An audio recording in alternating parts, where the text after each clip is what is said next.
తెలంగాణ అసెంబ్లీలో ప్రతిపక్ష అధికార పక్షం మధ్యలో మాటల యుద్ధం కొనసాగుతోంది.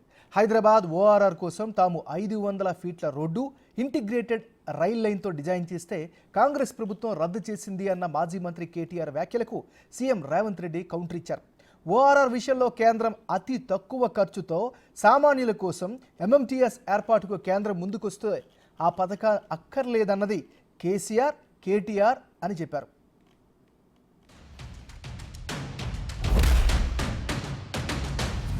ఆనాడు ఓఆర్ఆర్ డిజైన్ చేసినప్పుడు జైపాల్ రెడ్డి గారు ఏం చెప్పారు, రాజశేఖర రెడ్డి గారు ఏం చెప్పారు, చాలాసార్లు చెప్తా ఉంటారు సబితక్క. ఆ రోజు ఒక మాట చెప్పారు, 500 ఫీట్ల రోడ్ ఎందుకు అని మాట్లాడితే లేదు ముందు చూపుతో మనం చేయాల్సిందే, అందులో రైల్ కారిడార్ కూడా ఉండాలని చెప్పి అధికారులు సూచిస్తున్నారు, చేయాలన్నారు. ముఖ్యమంత్రి గారు మేము తీసుకోవడానికి కారణం అక్కడ ఓఆర్ఆర్కి శంషాబాద్కి తీసుకొని పోవడానికి మేము మైండ్ స్పేస్ నుంచి తీసుకున్న కారణం ఏంటంటే 10 లక్షల మంది ఐటీ ఉద్యోగులు ఉన్నారు, నిరంతరం ట్రావెల్ చేస్తూ ఉంటారు. ఇప్పుడు ఓఆర్ఆర్ కూడా కంజెస్టెడ్ అయింది, మీరు తిరుగుతుంటారు, మీరు కూడా మీకు తెలుసు. నా రిక్వెస్ట్ ఏమంటే అధ్యక్ష, మేము 3 రకాల మార్గాలు డిజైన్ చేశాం.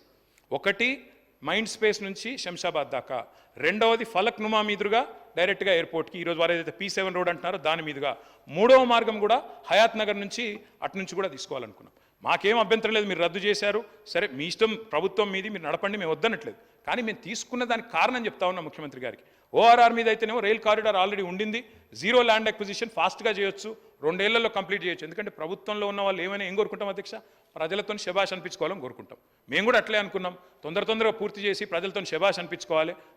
ఎంఎంటీఎస్ను ఎయిర్పోర్ట్ లోపలికి అనుమతించండి. ఈ 2.5 కిలోమీటర్లు ఎంఎంటీఎస్ను ఎయిర్పోర్ట్లోకి అనుమతిస్తే సామాన్యమైన పేదలకు రవాణా సౌకర్యం ఏర్పడుతుంది.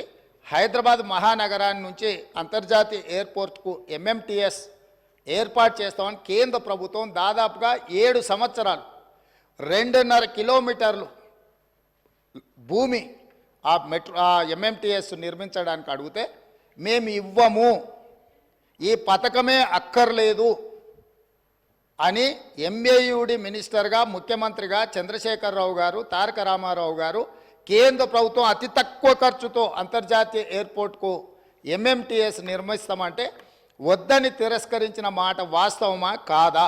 ఒకవేళ మీరు కాదు అంటే ఆ వివరాలు అన్నీ కూడా తీసుకొచ్చి సభలో పెట్టి సభ ద్వారా తెలంగాణ ప్రజలందరికీ కూడా వారు ఎందుకోసం ఎంఎంటీఎస్ పేదలకు ఉపయోగపడే జస్ట్ 2.5 కిలోమీటర్స్ ఉమ్నాబాద్ నుంచి ఎయిర్పోర్ట్ లోపలికి అనుమతి ఇవ్వకపోవడానికి గల కారణము, దీని వెనకాల ఉన్న కుట్ర, దీని వెనకాల ఉన్న ఆర్థిక రాజకీయ ప్రయోజనము ఏందనేది కూడా ఈరోజు తెలంగాణ ప్రజలకు తెలవాలి.